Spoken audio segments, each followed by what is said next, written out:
Can't see myself. Here we go, ladies and gentlemen, with John Frank Levey.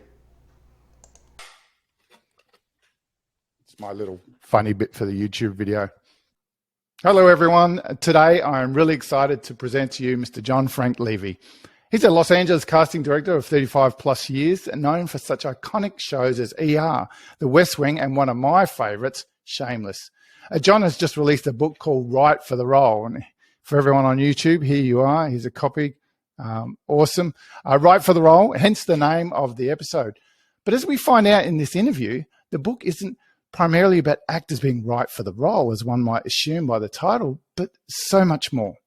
My biggest takeaway from the book and this interview that you're about to listen to would have to be John's discussions about community and how a great collaborative community of people, they bring about the success of a production. And having been involved in many productions myself, there were also a great community of actors and filmmakers and crews and supporters. I can attest to John's views on this. If you're keen to check out the book, you can find it at most good bookstores or online at amazon.com, or for us Australians, amazon.com.au.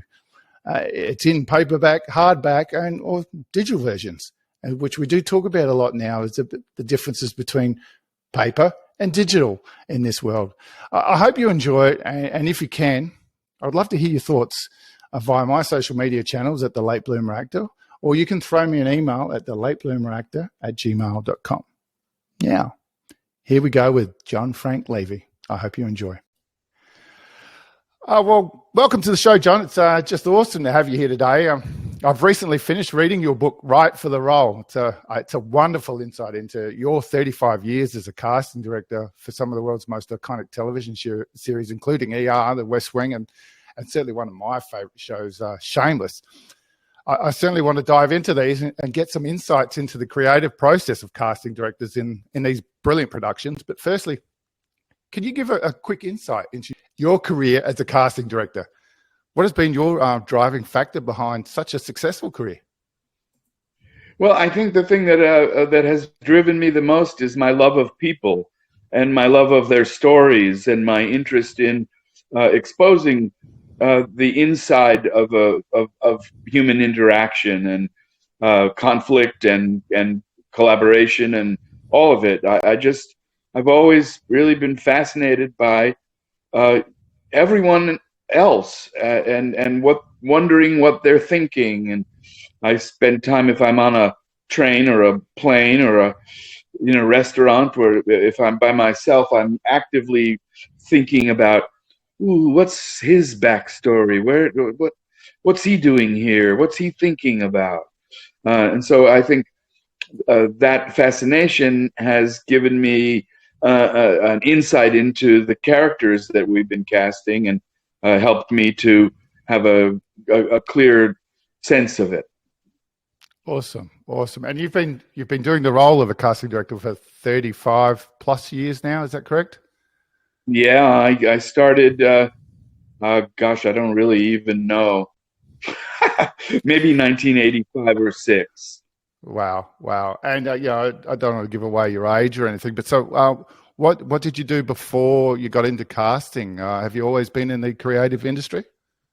Yeah, I was a director in the theater before I got into casting. When I was a young director in the theater, I didn't know what a casting director was until I encountered one at the Mark Taper Forum, which is Los Angeles' #1 equity theater. And I worked on a lot of new plays while I was there. And there was a person from the literary department, a dramaturg, and a casting director who brought actors to my attention. And I was the director, and then there was the playwright. And so I learned that a casting director was a crucial piece of the creative puzzle. Awesome. And you didn't look back. I read in your book that once you got into that, you'd found your niche, and obviously 35 years later, you're still doing it. So you must love it.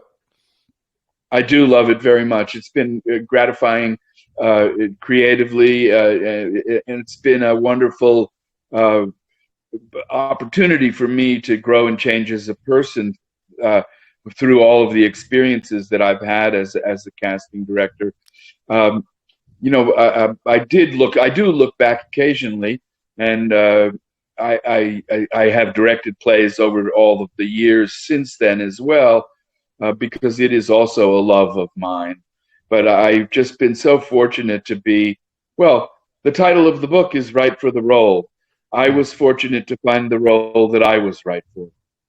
I love it. I love it. And we were talking just before we started recording that. So you're currently in Los Angeles. Have you always been Los Angeles based? No, I grew up in New York City, in the Bronx, a place called Riverdale, and went to a private school there, and on to university in Rochester, New York, where it snows all the time, and then spent some years in and around upstate New York, Western New York, and then got married and moved to Los Angeles. I think it was 1973. And have you ever made it out to Australia, either for holiday or in a professional capacity? I didn't get there professionally, but I did go there with my son when he was 9, I guess, and my mom. And we were in Sydney, where she had some friends. And then we took the train to Brisbane and up to the Gold Coast. And my son went snorkeling off the boat there. And that was the longest half hour of my life, waiting for him to come back to the surface. Oh, wow. Wow, that's awesome. How old was your son then? I think he was about 9. Oh, no wonder you were nervous. Awesome, awesome.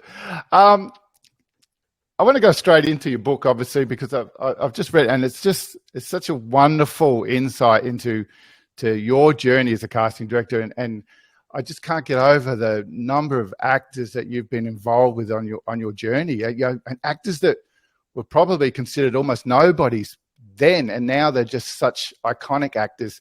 One of your first discussions was about China Beach. You talked about an actress that didn't fit the haircut principle. Simply you shouldn't look like you need one, or you just had one. You should be just natural. You were talking about her audition where she did an energy conjuring dance, for want of a better word, and this was the reason she didn't get a look in. In your view as a casting director, how important is it to show in an audition your professionality, your ability to work collaboratively with everyone on set and not be that actor, so to speak? Yeah, well, that story is iconic for me because that was an actress that I had touted heavily to the director. And what became clear was that she brought her process into the room instead of her work into the room, if you can see a distinction between those two things. And what she indicated by doing that sort of energy conjuring dance was that she wasn't going to be ready to go when we need her to be. And, television is about being deep, reliable, and fast. You've got to be all three of those things. And if your process is going to dominate the overall process in a way that's going to slow things down, that's information that probably precludes you. And that goes across the board, not to just no name actors to big name actors. You talked about Gary Busey, I believe, and I think he got a role in just trying to remember which. Shameless. It was Shameless. And you said that not Gary Busey, but he was tough on set. Is that correct? Yeah, it's the only time in the 11 seasons that Bill W.H. Macy called me to say anything other than what a great job I had done. Wow. He was very displeased with Gary. It was in the height of the pandemic, and I guess Gary didn't want to follow the policies and procedures relating to masks, and also he was underprepared. And I think, it's not just Gary. I think sometimes we make people feel so special as they become important stars that we sort of give them permission to behave any damn well way they feel like. And that's how people develop reputations. Yeah, that's unfortunate, isn't it? And that sort of leads into my next question a bit, because you were talking about for West Wing at your rap party for season 2, you talk about community a lot. So how everyone got together in your rap party, and people saying, oh, it's just the movie's spending all their money and free drinks and free food, but everyone coming together at the end of that season. Can you tell me, how much does a good or a bad community on a set of a show affect the final outcome of it? Does it define the success of a show, do you think? Well, I mean, I think you can overcome a lack of community if the writing is great, the directing is great, and the acting is great, and everybody else is doing their job. But the chances of that are diminished. And one of the wonderful opportunities that I've had and that I talk about in the book is to be part of a collaborative, respectful community. And that really started with John Wells, the executive producer of many of the shows that I've worked on. He often used to say to us, I expect you to behave in your very most creative and collaborative way every minute of every day, because we're going to be spending more time with each other than with our families during the time that we're shooting. And, take your work seriously, contribute, be part of the community, make the community better by doing your part with all of yourself. And that became a real touchstone for me. I come from the 60s, and that whole sense of community and being part of something. And also it's hard to believe now, but I was an athlete as a kid.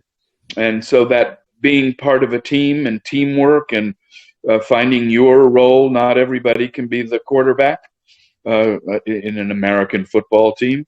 Not everybody can be the center on a rugby squad. But, you find the role that you're right for, and you bring all of yourself to it, and then you have a real chance at success. Awesome. That's awesome. And you were saying, coming from the 60s, I mean, we're now looking back in time at casting and movie making and the unfortunate events of the Weinstein era and everything like that. But you seem to have been at the forefront, in front of all that Hollywood hype, so to speak, developing actors and taking them on for what they were. And you talk in your book a lot about the strength of women that you've known growing up, right from your mother and the fellow casting directors you work with, which is just brilliant. Has that defined your career as a casting director and how you've come up with actors, because you've been so modern, for want of a better word? Well, casting has traditionally been I hate the phrase women's work, but the earliest casting directors, most of them were producers and studio executives' secretaries, and they were mostly women, and their job was to call the few big agents to check on the availability of a few stars. It's grown into a much bigger job than that, but it is still greatly populated by women, and they bring their wonderful sensitivity and the absence of kind of, my way or the highway approach that a lot of men who are quite competitive might have. I think that I've been in touch with my so-called feminine side over the years, my creativity and my interest in other people, my empathy, my collaboration, my sense of community, all of those things, which I never was interested in self-aggrandizing my power or my reputation, and as a result, I was able to accomplish all of those things without it being my intent at all. I don't think anybody goes into casting to get attention. I've had way more than my fair share. And I think in some ways, being a straight man in a field that has been greatly populated by women and gay men,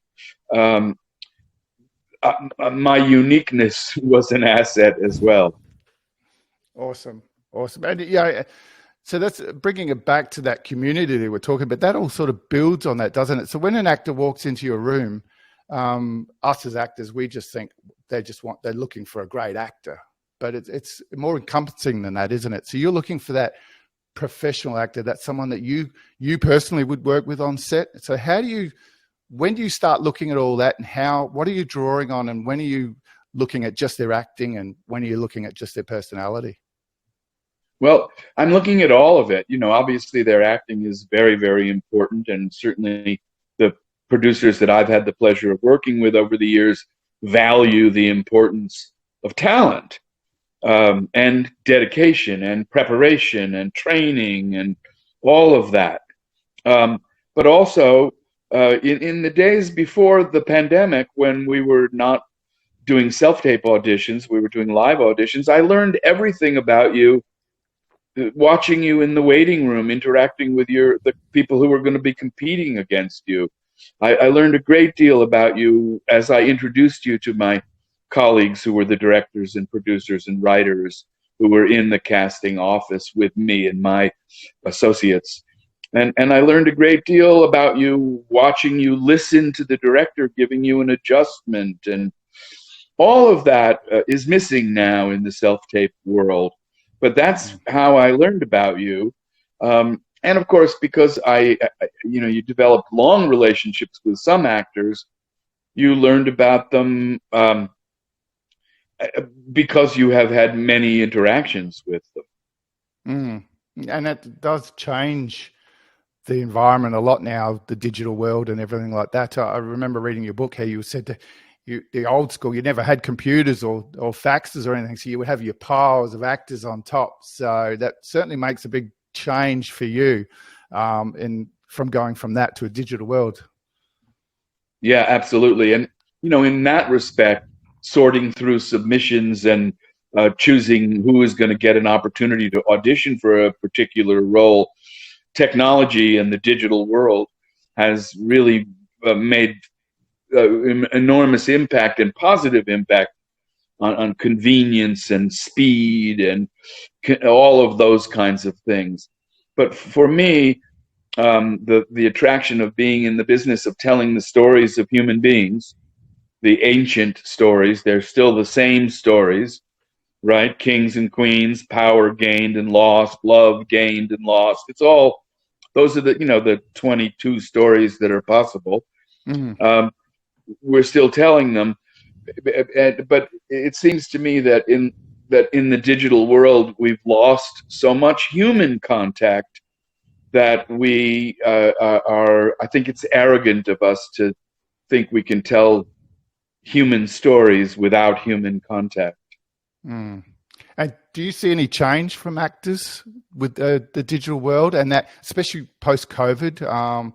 Have actors lost their social ability to communicate? Is there any changes that you're seeing over that time? Well, I don't know. I haven't seen any in person for quite a while, but that's kind of a joke, but not really. I don't think actors have changed or lost that social ability. I think that's one of the things that you all share, is that you are interested in being watched. I had an actress friend who I think gained a bunch of weight and said it's hard to be an actor if you don't want anybody to see you. And I think that's a very true observation, and it's much easier to be an actor if you're comfortable with being seen by people. Of course.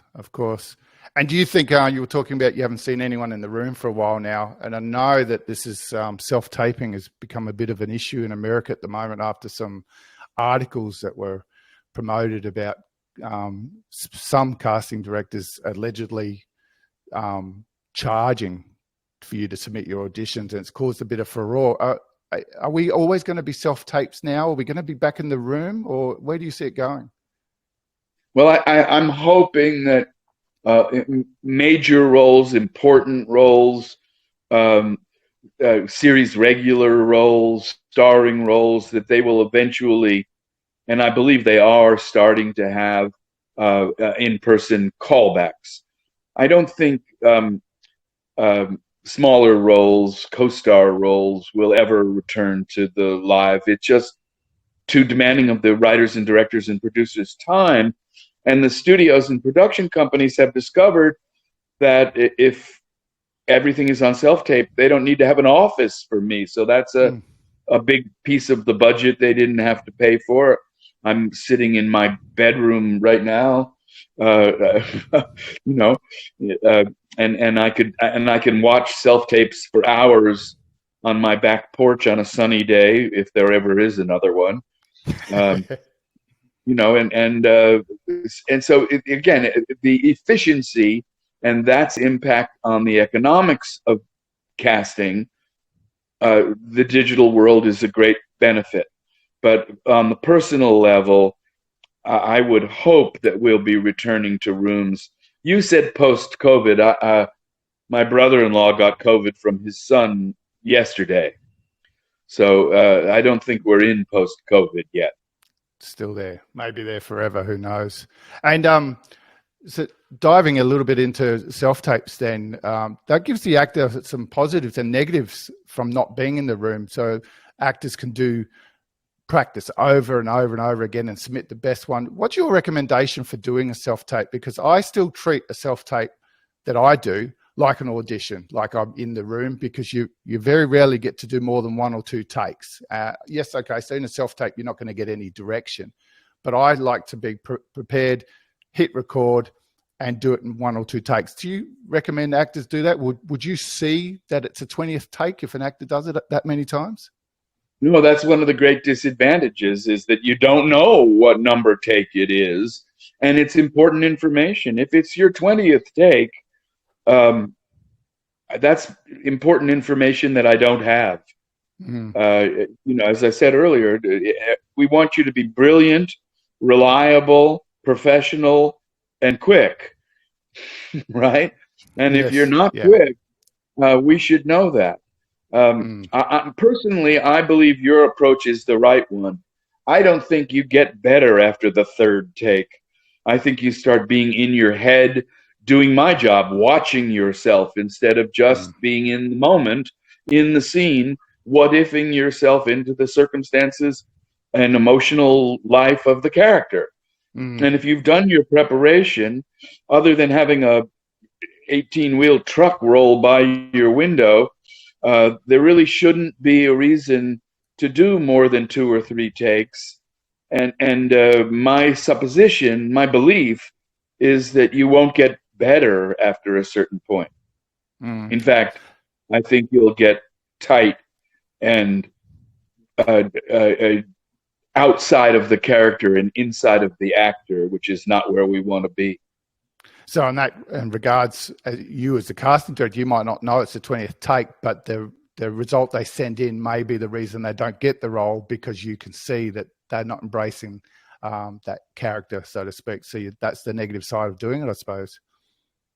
I agree. And I've my mentor is Greg Apps, casting director out of Sydney. I've done a lot of training with him, and he says embrace your mistakes. You know, own them when you're on there, because that's what the natural of a character is, isn't it? We all have flaws in ourselves. Absolutely. I think sometimes when you do something so-called wrong, that's where the gold is.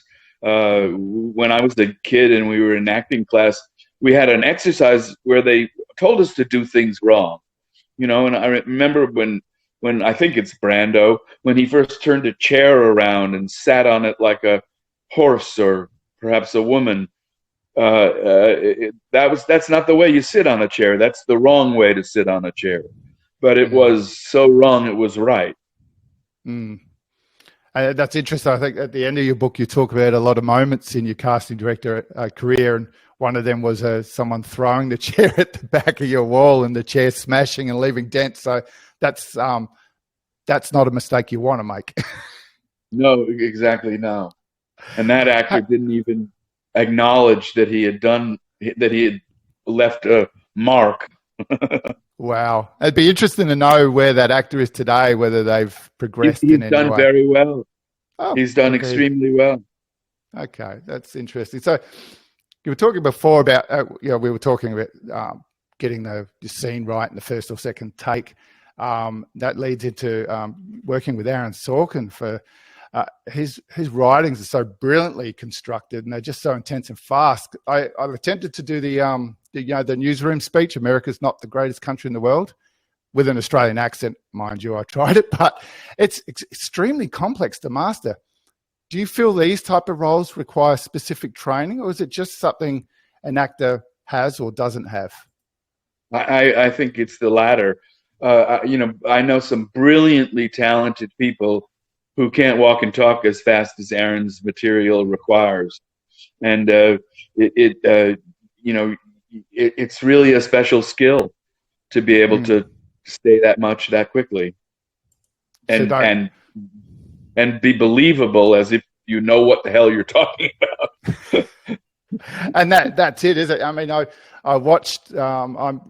Unfortunately, I never watched Newsroom when it was out and about. I'm just finished first season now, and I'm loving it. And it's just not just the speeches and the monologues, but the interactions between 4 or 5 different characters at once. It's so fast paced, and without knowing how they film it, a lot of those scenes would be just that straight up take, and it's shows a lot of ability on the actors, doesn't it? I love it. Yes, a lot of pressure and a lot of ability, and especially if those were done in what they call oneers, one camera movement. We did that a lot on ER as well. And if you were pushing a gurney with a patient and you were saying all this medical stuff that you didn't know what the hell it meant, to the doctors giving you a report, and it was 2 pages of the dialogue as you wheeled the patient into the final room that he was going to be in.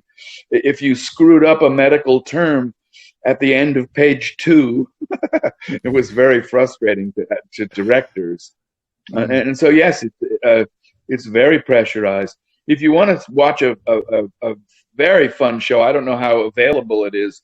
Aaron and Tommy Schlammy's first collaboration was a sitcom called Sports Night. And it was about 2 guys who were the anchors in a sports broadcast program. And it was very much like the relationship between Sam Seaborn and Brad Whitford's character Josh in The West Wing, but just set in a TV newsroom that's focus was sports. It's interesting. I certainly wanted to look that up because it's just brilliant to see, especially how the characters change over that time in such an environment. And shows like Sports Night and the Newsroom and West Wing, you talk about in your book how it made politics, in the case of West Wing, sexy. So isn't it great how TV shows can bring something to the people that's someone might say in the outset, oh, this will never work. Well, and they certainly did say that about the West Wing. No shows about politics in America on television had ever worked before, and they weren't really, the network wasn't terribly interested in it as because of that sort of bias or that presupposition. And only because of John Wells's clout off of ER did it get made. And then, of course, the result speaks for itself. Awesome.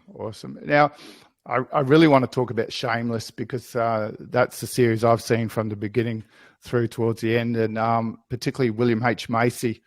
Going back, Greg Apps being my mentor, he told me that I should look to Macy's characters across his career for inspiration for how I should showcase myself.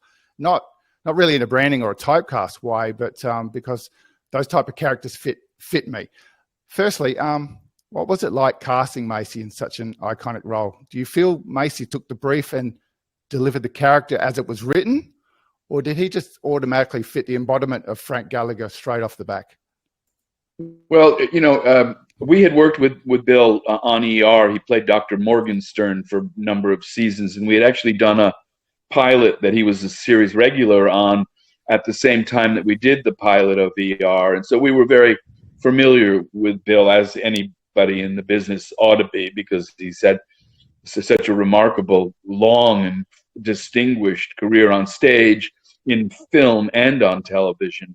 It's interesting that you say that Greg suggested that you follow his career. You know, one of the things that it was crucial for Frank Gallagher was that despite the fact that he's the worst father in the history of mankind, he is incredibly likable and lovable, and you empathize with him and care about him.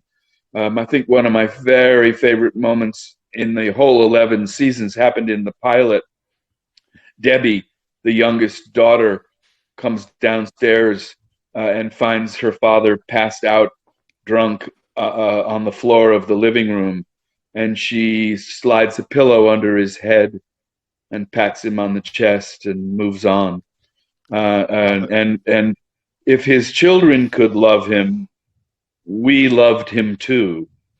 Of course, Bill didn't audition for that part. He was offered that part. Gotcha. And John Wells and others involved knew in advance that he had this great empathy and that he also had this dark side that he would be willing to access. You know, he's just one of America's greatest actors and has been for decades and decades and decades. And he's a hell of a nice guy and not a pain in the ass. Love it. Love it. And so with character development, that does obviously William's he's a great actor. How much of your background in training and life experience does an actor bring to that? You know, when you see someone come in the room, what's selling it for them? Do you think it's them being themselves in the character that they're auditioning for or playing? You know, I'm a very firm believer in that. You know, really, I think actors, you know, piano players have the 88 keys, and if they're in tune, you can, and you have the hand dexterity and the musical and rhythmic sense, you can play the piano. Your instrument as an actor is yourself. It's your experiences, it's your imagination, it's your emotional life, it's your intellectual life. It's all of the things that make you. It's your body, it's your voice, and of course, it's your training, your technique. And so all of those things are very, very, very, very important to me. You know, I think that answered your question. Yeah, definitely. Because I've been told, oh, that piece that you delivered, you were all actor. I want you to go back to this moment when you delivered this, where I saw David Clarke, not David Clarke the actor. I saw David Clarke in the character. So I think that's a big thing for actors, isn't it? Well, I mean, I think you have to take yourself, your experiences in your imagination, your body and your voice and your training, and you have to what if them into the circumstances of the character. You may not have the exact emotional recall thing for the character, but the combination of your experiences in your imagination and your training, you can get there. But I know what your mentor means about, I want to see a take where there's less actor and more person. I don't know, and that person is a blend of you and the character. And my podcast is about me being a late bloomer actor. In your experience as a casting director, what positives and or negatives do you see from actors who come later to the game that don't have that formal acting training behind them? Is life experience enough to cut it?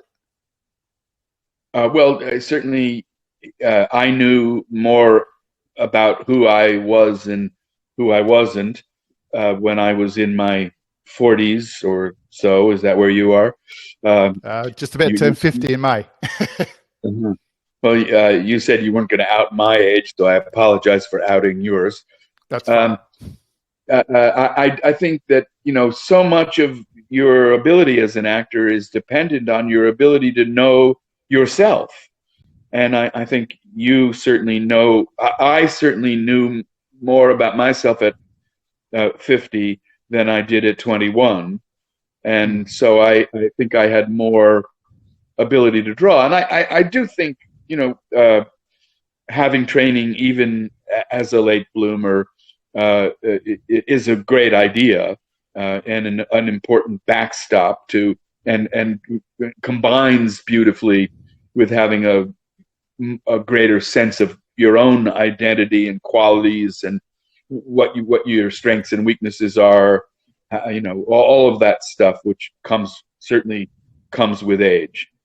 Yeah, it's difficult because late bloomers or people coming in, they've got careers that they have to keep doing, 40 hours a week and paying the mortgage and bills and stuff like that. So we sort of ride along, going from casting director workshop to self-tape workshops and that. So it's about just doing the craft, isn't it? And keeping up to the muscle of the mind. Yeah, exactly. Awesome. Now, John, we were talking about William H. Macy before and character branding, so to speak. Do you think actors should have a brand or a character type they should focus on, say for their show reels or anything, or should they try and have a broader gamut of things that they're showcasing? Well, I hate the word brand and I hate the word type. So I would say I think it's important for every actor to know what their qualities are, what they seem like. Do they, and I think the way you can find that out is, how does the world treat you? If people are always confiding in you, you seem trustworthy. If the elevator door opens and the young mother with her child doesn't get on the car with you, you probably seem a little dangerous. If nobody ever flirts with your sexuality is probably behind the back door instead of in the front. And I think it's very important for you to know those things about yourself, so you know what you can easily access and what you need to access through your imagination. And so I don't think you need to brand yourself, but I think you need to know yourself. And obviously that means if you are branded, I know you said you didn't like that word, but if you're typecast, then it's not a big negative, is it? Because work is work and acting is acting. So embrace what you've got. It's not a big negative, but I mean, I think it's more, depending on what kind of a career you want to have. If early on in your career, you're going to be playing things very close to yourself, because the parts will be relatively small. You'll be playing a note rather than a chord.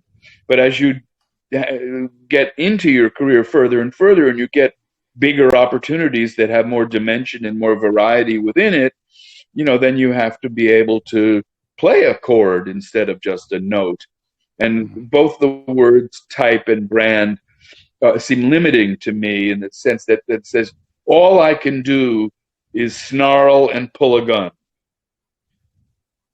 And I hope that isn't true. Fair enough. And John, I think we're going to wrap this up now. It's been fantastic and such a pleasure to have you on the show here in Australia, and my listeners are all around the world.